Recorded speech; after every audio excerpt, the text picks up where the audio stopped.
यथाग्नेर्गाहिका शक्ति रामकृष्णे स्थिता हिया सर्वविद्या स्वरूपां तां शारदां प्रणमाम्यहम् परतत्त्वे सदा लीनो रामकृष्णसमाज्ञया यो धर्मस्थापनरतो वीरेशं नमाम्यहम् कालिन्दी फुल्लकमले माधवेन क्रीडारता ब्रह्मानन्द नमस्तुभ्यं सद्गुरो लोकनायका योगानन्दप्रेमानन्दश्चान्ये च पार्षदाः रामकृष्णगतप्राणान् सर्वांस्तान् प्रणमाम्यहम् फुल्लचित्ताय धीराय गीतानिर्माल्यमालिने तुर्यामोधिमग्नाय तुर्याय नमस्तुते।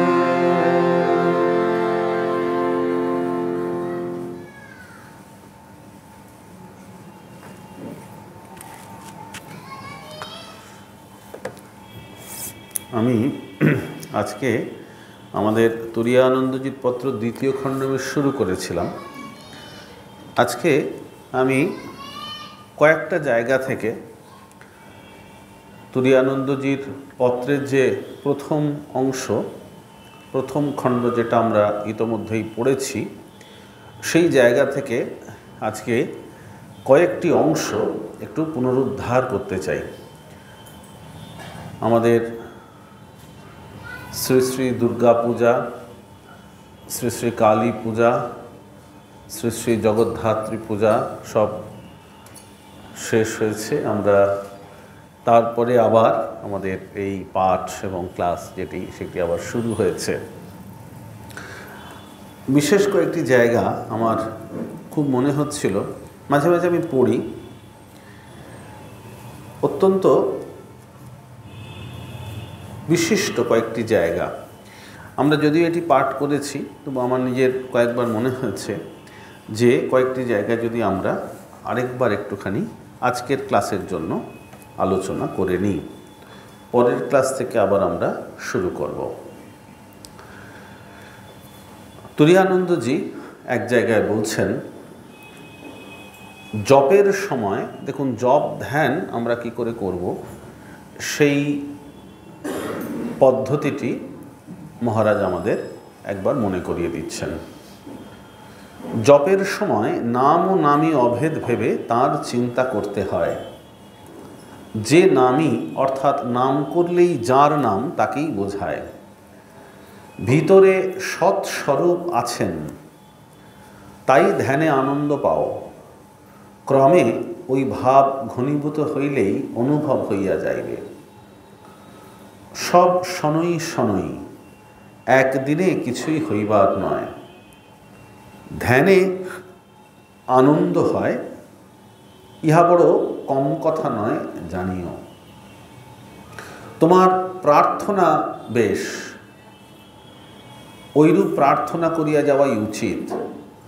প্রভু ভালো আছেন, তাহার উপর ভার দেওয়াই সর্বাপেক্ষা ভালো। যেমন চলিতেছে চলুক, আবার যখন তাহার ইচ্ছা হইবে অন্যরূপ করিবেন, সেও কল্যাণের জন্যই ইহা স্থির নিশ্চয় রাখিবে। এখানে একটি জপ ধ্যানের প্রসঙ্গ সম্পর্কে মহারাজ আরেকটি কথার পুনরাবৃত্তি করছেন। বলছেন, পূজার চেয়ে জপ বড়, জপের চেয়ে ধ্যান। ধ্যান সিদ্ধ যেই জন, মুক্তি তার স্থান। সংক্ষেপে এই জায়গাটি একবার পুনরুদ্ধার করলাম, একটুখানি স্মরণ মনন করব। দেখুন, এই যে জপের কথা বলা হচ্ছে, রিপিটিং দ্য নেমস বলা হয়। এখন জপে আমরা কি পুরস্চরণ করি, নাম করি, সেটা হচ্ছে গুরুদত্ত মন্ত্র। গুরুর যে মন্ত্র, সে গুরুদত্ত মন্ত্র আমরা জপ করি। ঠাকুর এই গুরু মন্ত্র বা মন্ত্র শক্তি এটি নিয়ে আমাদের খুব সুন্দর করে, আমাদের বোধগম্য করে তার গুরুত্বটি বুঝিয়েছেন। লোকশিক্ষা প্রসঙ্গে বলতে গিয়ে ঠাকুর এক জায়গায় বলছেন যে চাপরাশ দরকার, অর্থাৎ যিনি বলবেন লোকশিক্ষা দিতে গেলে তার একটা অথরিটি দরকার। ঠিক গুরু মন্ত্র সেই রকম শ্রীরামকৃষ্ণ নানা কথায় বুঝিয়েছেন যে গুরু মন্ত্র শক্তি কীরকম, সেটি হচ্ছে একই কথা যা সাধারণ মানুষ বললে তার কোনো ফল হয় না, কিন্তু গুরু মুখে উচ্চারিত যে মন্ত্র তার অমোঘ শক্তি। কেননা গুরু হচ্ছেন সেই ঈশ্বর প্রদত্ত বা ঈশ্বরের আদিষ্ট পুরুষ। কীরকম, ধরুন এক ঘর লোক বসে আছে, আমরা এখানে বসে আছি, বা এক ঘর লোক এক জায়গায় বসে আছে। একজন বলছেন, ধরা যাক একটি রাজগৃহ বা রাজসভা, সেখানে অনেক লোক বসে আছে। এবার একজন লোক দাঁড়িয়ে সে কিছু অর্বাচীনের মতন কথা বলে যাচ্ছে, অনেকেরই পছন্দ হচ্ছে না। মনে হচ্ছে এই লোকটিকে এখান থেকে, বা এখানে আমাদের খুব প্রয়োজনীয় নয়, তাকে এখান থেকে চলে যেতে বললেই ভালো। অনেকে বলছে আপনি চলে যান, কিন্তু কারোর কথাতেই কোনো কাজ হচ্ছে না। রাজার প্রহরীরা সব দাঁড়িয়ে আছে, তাদেরকে বলছেন আচ্ছা এই লোকটি এমন কথা বলছে, একে চলে যেতে বলুন। রাজার প্রহরীরা কারোর কথা শুনছে না, সবাই রাজার মুখের দিকে তাকিয়ে আছে। তারপর রাজা হঠাৎ করে যখন বলে এই লোকটিকে চলে যেতে বলো বা একে বার করে দাও, ওই একটা কথা, তখন সঙ্গে সঙ্গে তার যারা সৈন্যেরা ছিলেন, রাজার অনুচর যারা ছিলেন, তারা সঙ্গে সঙ্গে তাকে বললেন এবার আপনি বিদায় নিন, তা নাহলে আপনাকে ধরে বার করা হবে। ব্যাপারটা এরকম, অর্থাৎ যখন অন্যেরা বলছেন খুব একটা কাজ হচ্ছে না, কিন্তু রাজা, he has the authority, king has the authority, তিনি যখন কিছু বলবেন, একই কথা যখন রাজার মুখ দিয়ে বেরোচ্ছে তার একটা আলাদা গুরুত্ব, আলাদা তাৎপর্য, আলাদা শক্তি আছে। গুরু মন্ত্র বা সিদ্ধ মন্ত্র এটিও ঠিক সেই রকম। মন্ত্র তো কয়েকটি অক্ষর বা শব্দ, শাস্ত্রে ওই জন্য বলা হয় মন্ত্রে চ অক্ষর ভাবনা, এটা যেন আমরা কখনো না করি। কেন, মন্ত্রকে যদি আমরা কয়েকটি অক্ষর বা শব্দের সমষ্টি ভাবি, তাহলে কিন্তু আমাদের উন্নতির পথ সম্পূর্ণভাবে রুদ্ধ হয়ে যাবে। মন্ত্র হচ্ছে সিদ্ধ মন্ত্র, এবং এই মন্ত্রের মধ্যে দেখুন একটি প্রচণ্ড শক্তি আছে, যেটি কিনা সাধন পরম্পরাক্রমে সেটি এসেছে। নাম জপের মাহাত্ম্য কীরকম? নাম জপের মাহাত্ম্য সম্বন্ধে ঠাকুর নিজেই বলছেন যে মন্ত্র জপ করতে করতে প্রথমটা কীরকম, বা সাধন ভজন করতে করতে প্রথমে কীরকম শুষ্ক লাগে, কিন্তু এই মন্ত্র জপ করতে করতে করতে করতে কিন্তু তার থেকে মানুষের সিদ্ধি লাভ হয়। ঠাকুর এক জায়গায় বলছেন যে সিদ্ধি মুখে বললে আনন্দ হয় না, যখন একজন মানুষ সেটিকে ঠিক মতো প্রস্তুত করতে করতে আনন্দ হয়, তারপর সেটি যদি কোনো মানুষ গ্রহণ করে তখন তার একরকম হয়। তো এই মন্ত্র এবং সাধন এটি হচ্ছে ঠিক সেই রকম সিদ্ধ মন্ত্র, এবং সেটি কিভাবে করতে হয় সেটি তুরীয়ানন্দজি আমাদের এখানে বললেন এই অংশে, খুব সুন্দর। তারপর একটি রামপ্রসাদের একটি খুব সুন্দর গান আছে, দেখুন। রামপ্রসাদ বলছেন,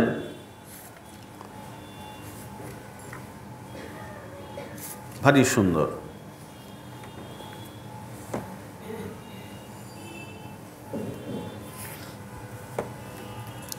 বলছেন, গুরু আমায় কৃপা করে মা, যে ধন দিলেন কানে কানে, এমন গুরু দত্ত মহামন্ত্র।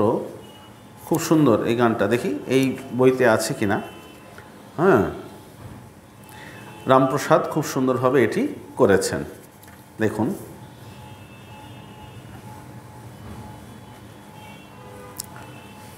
এই গানটিও খুব সুন্দর, সেখানে একই ভাব রয়েছে।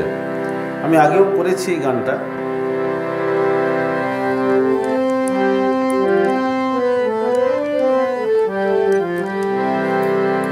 এই জপ ধ্যান বা একদম এই মন্ত্রের সাধন, এটি নিয়ে রামপ্রসাদ লিখছেন।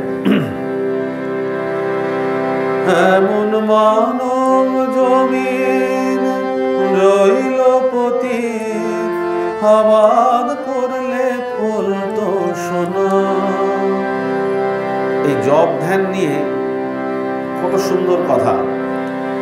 এমন মানব জমিন রইল পতি, আবাদ করলে ফুল তো সোনা। মন রে কৃষি কাজ জানো না, মন রে কৃষি কাজ জানো না। এমন মানব জমিন রইল পতি, আবাদ করলে ফুল তো সোনা।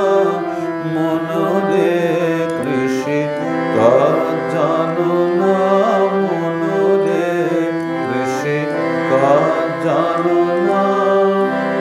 কালী নামে দাও রে বেড়া, ফসলে তছরূপ হবে না। কালী নামে দাও রে বেড়া, ফসলে তছরূপ হবে না। কালী নামে দাও রে বেড়া, ফসলে তছরূপ হবে না। সে যে মুক্ত কেশি শক্ত বেড়া, তার কাছেতে জল ঘেঁষে না।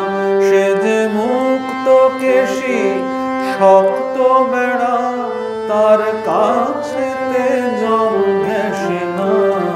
মন রে কৃষি কাজ জানো না, মন রে কৃষি কাজ জানো না। পদ্ম কিংবা শকাব্দান্তে বাজাপ্ত হবে জানো না।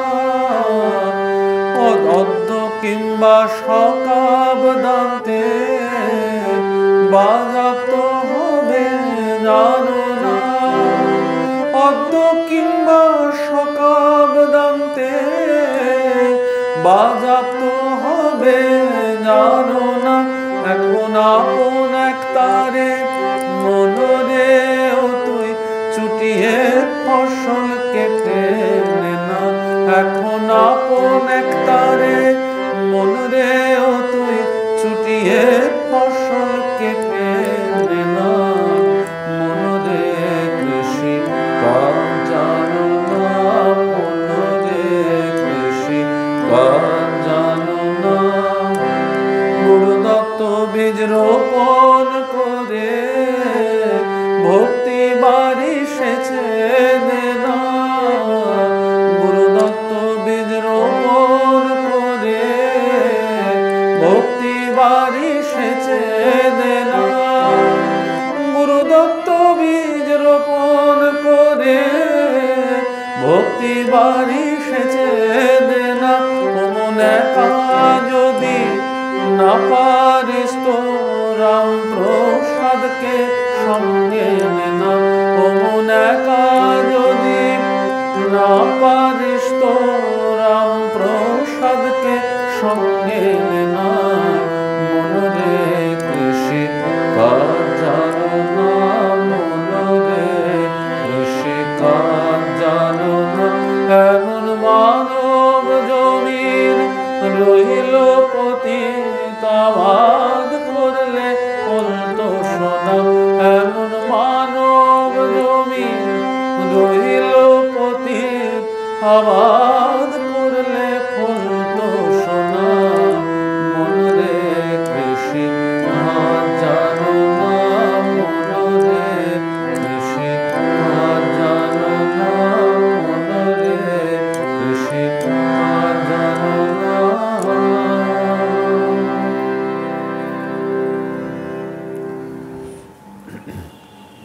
যেমন মানব জমিন রইল পতিত, অর্থাৎ আমাদের যে জীবন, এই মনুষ্য জন্ম অত্যন্ত সুদুর্লভ। আগে এখানে আলোচনা করেছি শঙ্করাচার্যের কথা থেকে। দেখুন, একমাত্র এই মনুষ্য জন্মেই এই একটি এমন জন্ম যে জন্মে কিন্তু আমরা we are not only driven by instinct, we are driven by intellect. আমাদের এমন একটা শক্তি আছে যেটা কিন্তু মানুষের শরীর ব্যতীত অন্যান্য প্রাণীদের আর নেই। তার থেকে ইতর যারা, তাদের তো আরোই নয়। মানুষের জন্ম, মনুষ্য শরীর একটা এমন জন্ম যেখানে কিন্তু আমরা প্রবৃত্তি চালিত শুধু নই, ইতর প্রাণীদের মধ্যেও একটা ইন্টেলিজেন্স আছে বা ইন্টেলেক্ট রয়েছে, কিন্তু that level of intelligence can never be compare to the intelligence of human being, হতেই পারে না। তাদের যে বুদ্ধিবৃত্তি, সেটার সঙ্গে মানুষের বুদ্ধিবৃত্তির কোনো তুলনা নেই। তাই একমাত্র এই একটা এমন জন্ম যেখানে শুধুমাত্র প্রবৃত্তি চালিত না হয়ে আমাদের কাছে অনেক বড় সুযোগ আছে, সেটা হচ্ছে মানুষের বৌদ্ধিক আনন্দ। 3 রকম আনন্দের কথা রাজা মহারাজ ধর্ম প্রসঙ্গে স্বামী ব্রহ্মানন্দ খুব সুন্দর করে বলেছেন। বলছেন একটা হচ্ছে দেহজ বা বৃত্তিজ আনন্দ, সেটা কিন্তু মানুষের যে শরীর, তার সঙ্গে মনুষ্যের যে জীবন, তার সঙ্গে অপরাপর সমস্ত উদ্ভিদ বা অপরাপর যারা সমস্ত প্রাণী, তাদের সঙ্গে এক। বৃত্তিজ আনন্দ, আহার নিদ্রা ইত্যাদি। ক্ষুধিত মানুষ আহার গ্রহণ করে যেমন তৃপ্তি পায়, ক্ষুধিত যারা অপরাপর জীব, তারাও কিন্তু একই রকম তৃপ্তি পায়।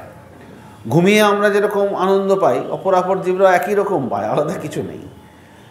কিন্তু অন্যান্য জীবরা বা অন্যান্য লোয়ার অ্যানিমাল যেটা পায় না, সেটা হচ্ছে বুদ্ধিজ আনন্দ, একটা ইন্টেলেকচুয়াল জয়। এই একটা পড়াশোনা করে, একটা খুব ভালো চিন্তা করে, একটা গান শুনে, বা একটা খুব গভীর কিছু তত্ত্ব আলোচনা করে, এই যে একটা ইন্টেলেকচুয়াল এক্সারসাইজ হয়, একটা ইন্টেলেকচুয়াল অ্যাকমপ্লিশমেন্ট হয়, স্যাটিসফ্যাকশন হয়, সেটা কিন্তু অন্যদের ক্ষেত্রে হয় না। তৃতীয়, রাজা মহারাজ বলছেন তার থেকেও সেটা আর কোনো জন্মে সম্ভবই নয়, একেবারেই নয়, সেটা হচ্ছে আধ্যাত্মিক আনন্দ, এবং যেটাকে আমরা বলি স্পিরিচুয়াল জয়, বা আমরা যদি বলি ব্লিস। তো এইটা কিন্তু মানুষের শরীর ছাড়া হতেই পারে না, কেননা এটা হচ্ছে সেই মনের ওপারে কোথা কোন দেশ, শশী তপনেরও নাহি পরবেশ, সেই জায়গার কথা। তো সেই জন্যে মনুষ্য জন্ম অত্যন্ত সুদুর্লভ।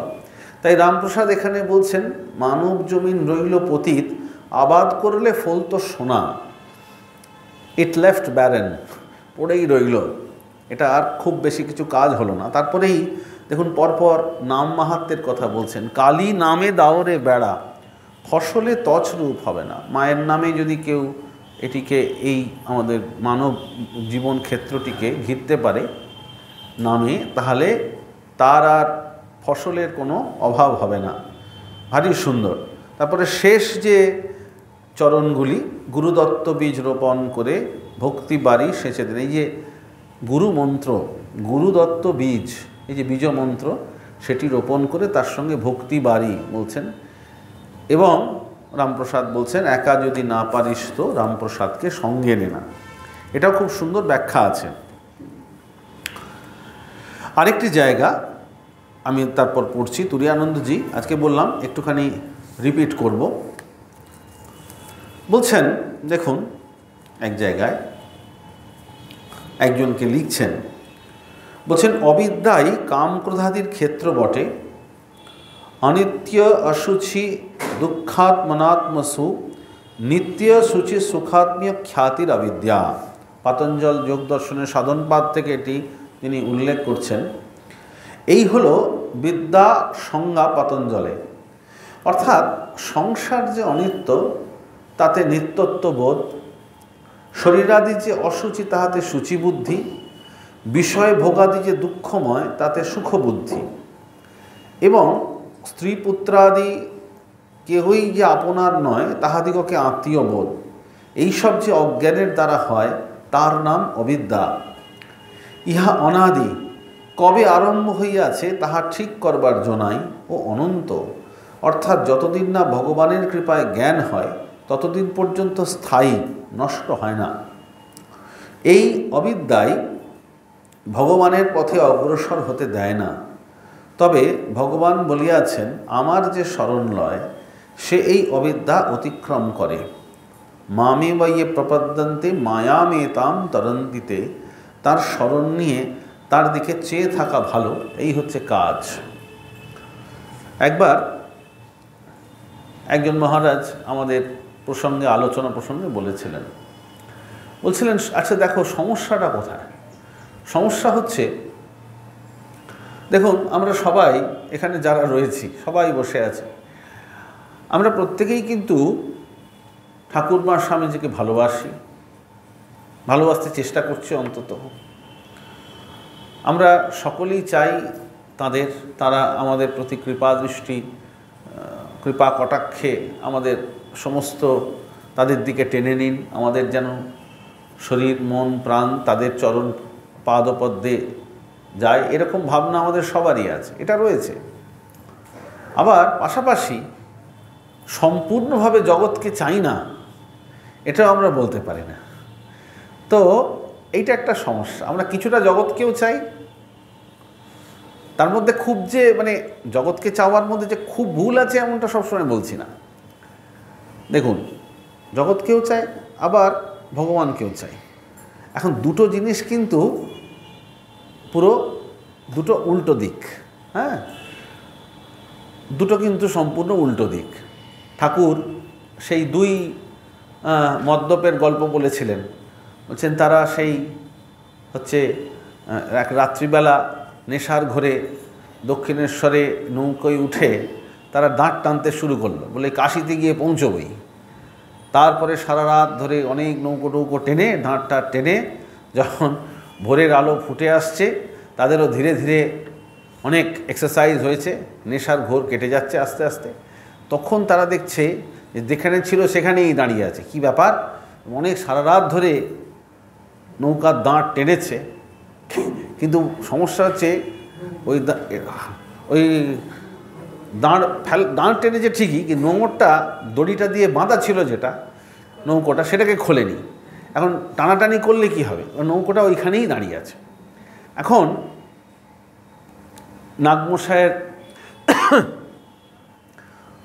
নাগমশাই এর অতীতের স্মৃতিতে আছে, বা এরকম অনেক জায়গায় রয়েছে। নাগমশাই বলছেন তার বাড়িতে সাধুরা গিয়েছেন। নাগমশাইয়ের পিতা অত্যন্ত ভালো মানুষ, অত্যন্ত ভগবত ভক্ত, তিনি জপ করছেন। তো নাগমশাই এমন তাকে বলছেন, আপনারা আশীর্বাদ করুন যেন বাবার ভক্তি হয়, ভগবানের ভক্তি হয়। তো তারা বলছেন সে তো খুব ভালো কথা, উনি তো জপ ধ্যান খুব করছেন, ভগবানের নাম খুব করছেন।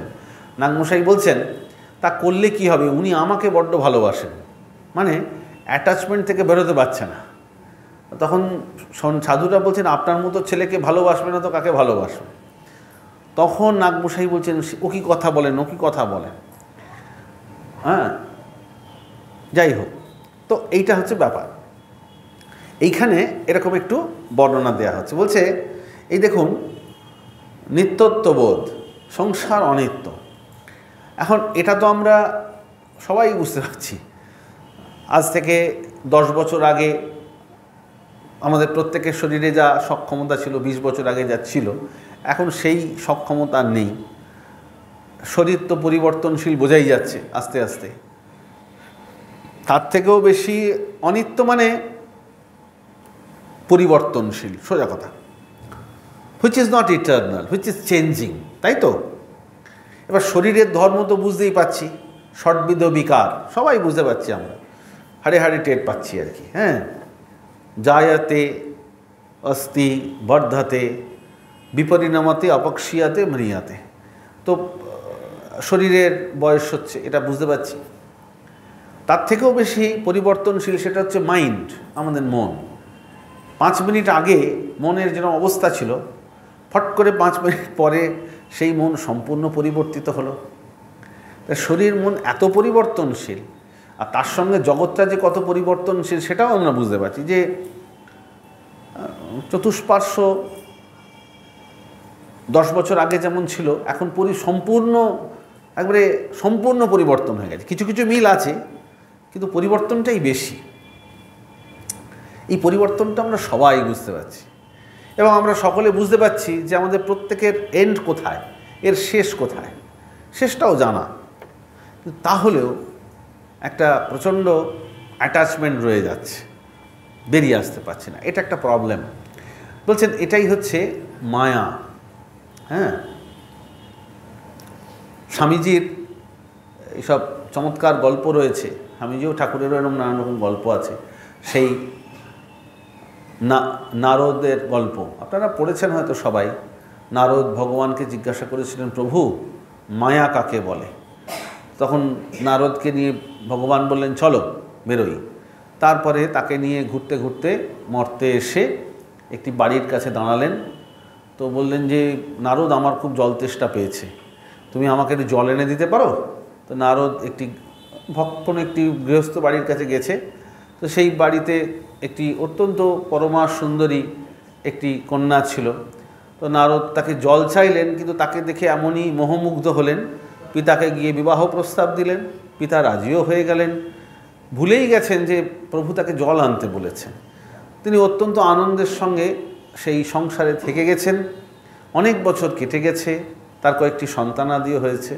তারপর হঠাৎ করে একদিন প্রবল বন্যা এলো, সব ভাসিয়ে নিয়ে চলে গেল, ঘর বাড়ি, তাঁর স্ত্রী পুত্র।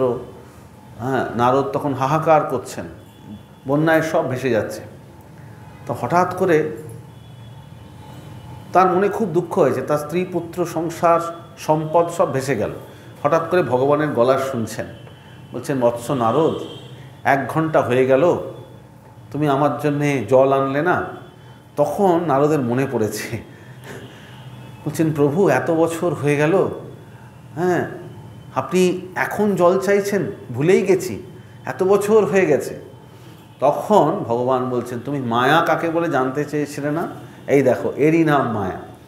খুব সুন্দর ঠাকুর গান গাইতেন, এমনি মহামায়ার মায়া রেখেছ কি কুহক করে, ব্রহ্মা বিষ্ণু অচৈতন্য জীবে কি জানিতে পারে, বিল করে ঘূর্ণি পাতে মিন প্রবেশ করে তাতে, গতায়াতের পথ আছে তবু মিন পালাতে নারে। So simple was the way.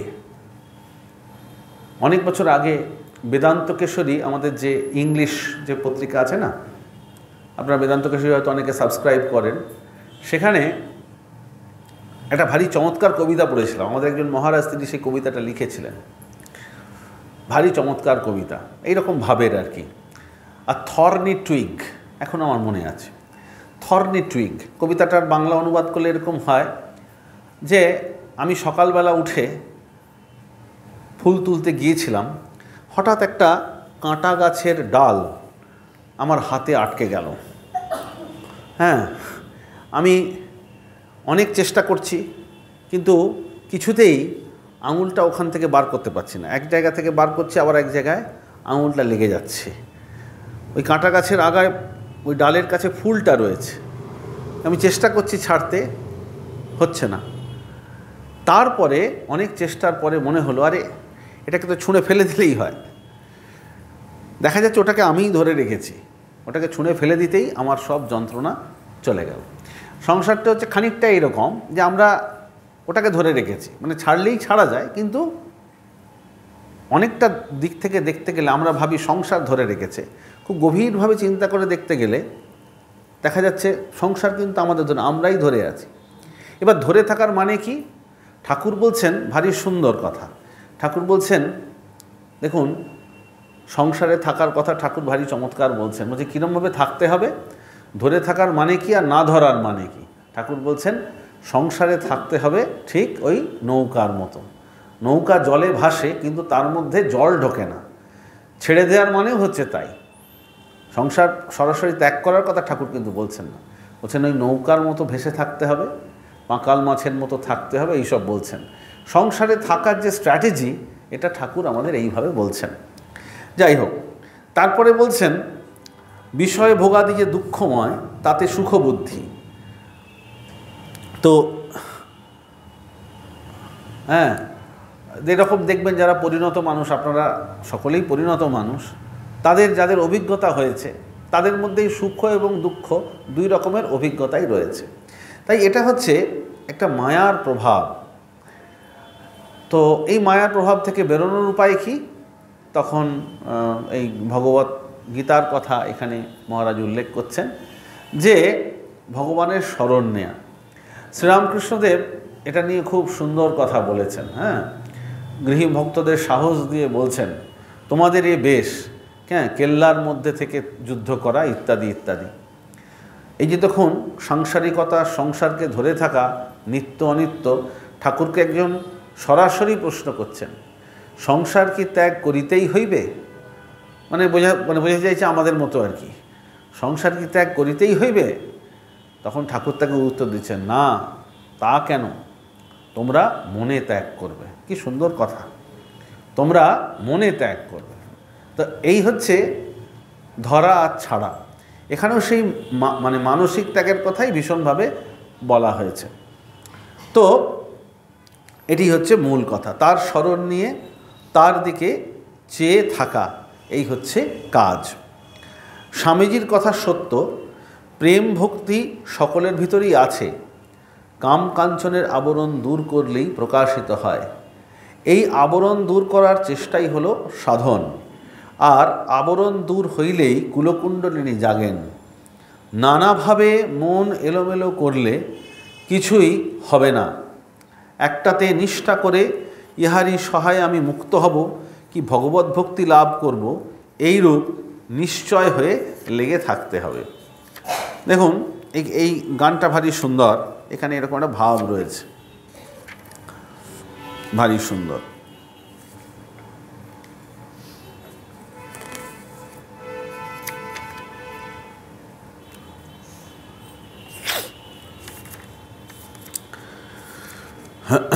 বলছেন,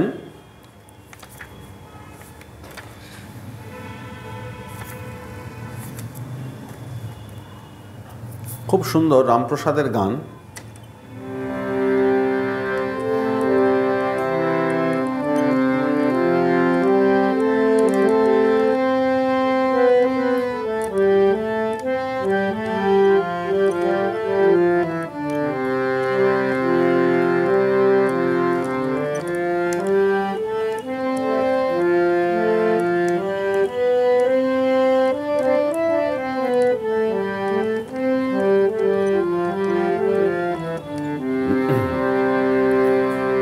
সকলে তোমার ইচ্ছা, ইচ্ছাময়ী তারা তুমি, তোমার কর্ম তুমি করো মা। লোকে বলে করে আমি, সকলে তোমার ইচ্ছা, ইচ্ছাময়ী তারা তুমি, তোমার কর্ম তুমি করো মা। লোকে বলে করি আমি, সকলে তোমার ইচ্ছা।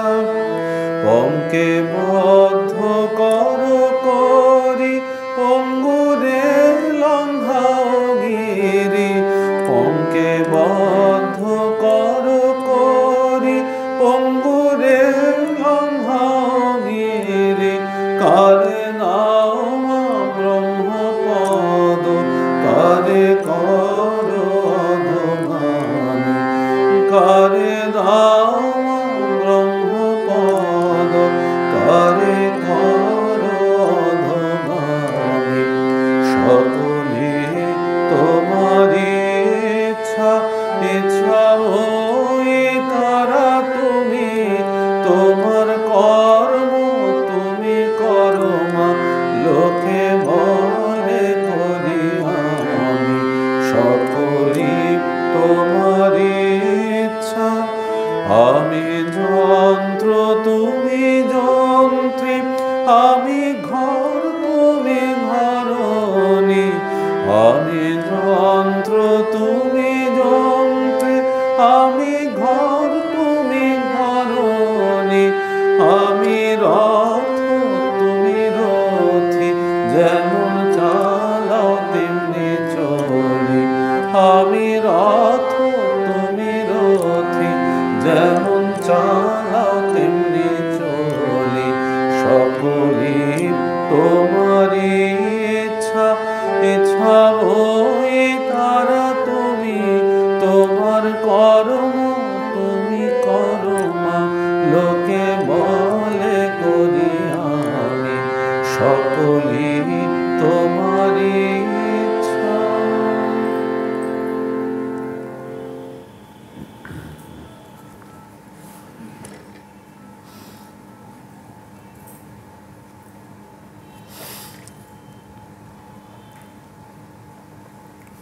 আজকে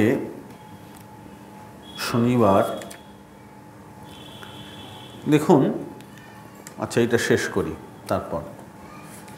তাই একটাতে নিষ্ঠা করে লেগে থাকতে হয় এবং আমি এর সাহায্যে মুক্ত হব, কি ভগবত ভক্তি লাভ করব, এইরূপ নিশ্চয় করে লেগে থাকতে হয়, তবে হয়। শেষ এই অংশটুকু পড়ে আজকের পাঠ শেষ করব।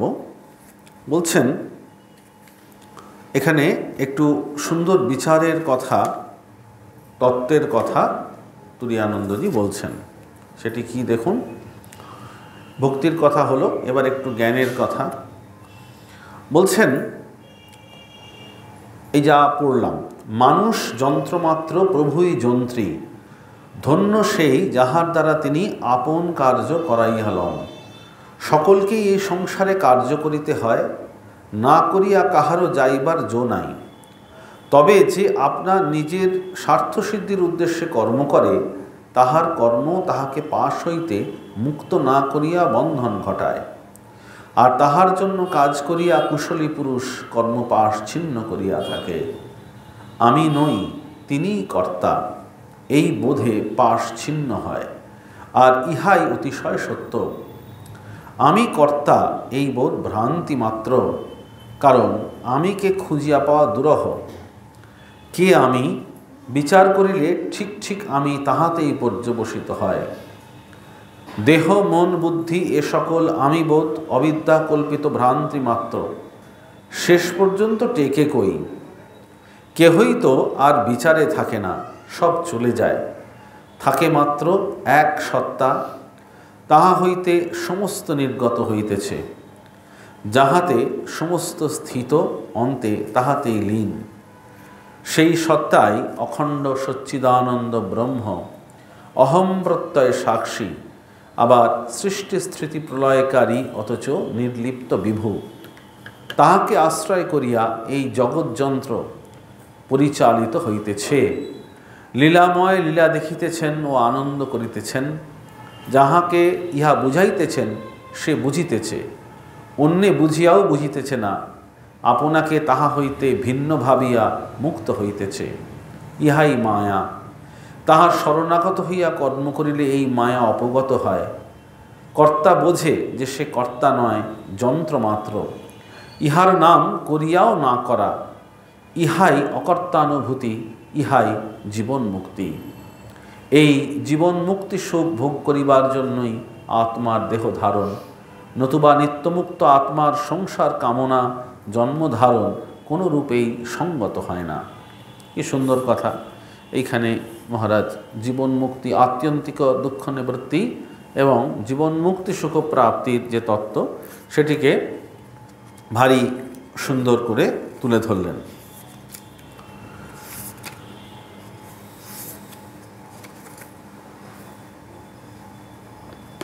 দেবেনবাবুর আজকে এই গানটা করে শেষ করব, ভগবত কৃপা প্রার্থনা করে।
শরণাগত কিঙ্কর ভীত মনে, শরণাগত কিঙ্কর ভীত মনে, গুরুদেব দয়া কর দীন জনে, গুরুদেব দয়া কর দীন জনে, গুরুদেব দয়া কর দীন জনে।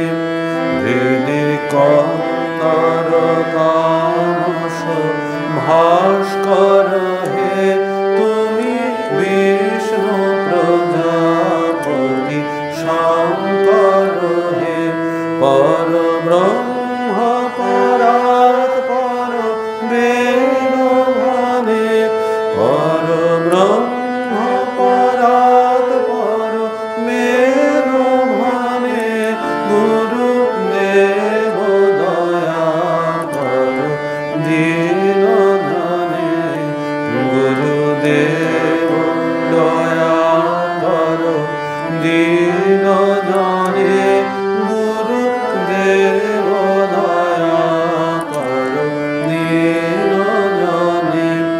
মন বারণ শাসন অঙ্কুশ হে, নর প্রাণ তরে হরি চাক্ষুষ হে, গুণগান পরায়ণ দেবগণে, গুণগান পরায়ণ দেবগণে, গুরুদেব দয়া কর দীন জনে, গুরুদেব দয়া কর দীন জনে, গুরুদেব দয়া কর দীন জনে। কুল কুণ্ডলিনী ঘুম ভঞ্জক হে, হৃদি গ্রন্থি বিদারণ কারক হে, মম মানস চঞ্চল রাত্র দিনে, মম মানস চঞ্চল রাত্র দিনে, গুরুদেব দয়া কর দীন জনে, গুরুদেব দয়া কর দীন জনে, গুরুদেব দয়া কর দীন জনে। রিপুসূদন মঙ্গল নায়ক হে, সুখ শান্তি বনা ভয় দায়ক হে, রয়তাপ হরে তব নাম গুণে, রয়তাপ হরে তব নাম গুণে, গুরুদেব দয়া কর দীন জনে, গুরুদেব দীন জনে, গুরুদেব দয়া কর দীন জনে। অভিমান প্রভাবী মর্দক হে, গতিহীন জনে তুমি রক্ষক হে, চিত শঙ্কিত বঞ্চিত ভক্তি ধনে, চিত শঙ্কিত বঞ্চিত ভক্তি ধনে, গুরুদেব দয়া কর দীন জনে, গুরুদেব দয়া কর দীন জনে, গুরুদেব দয়া কর দীন জনে। তব নাম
जय श्री गुरु महाराज जी की जय।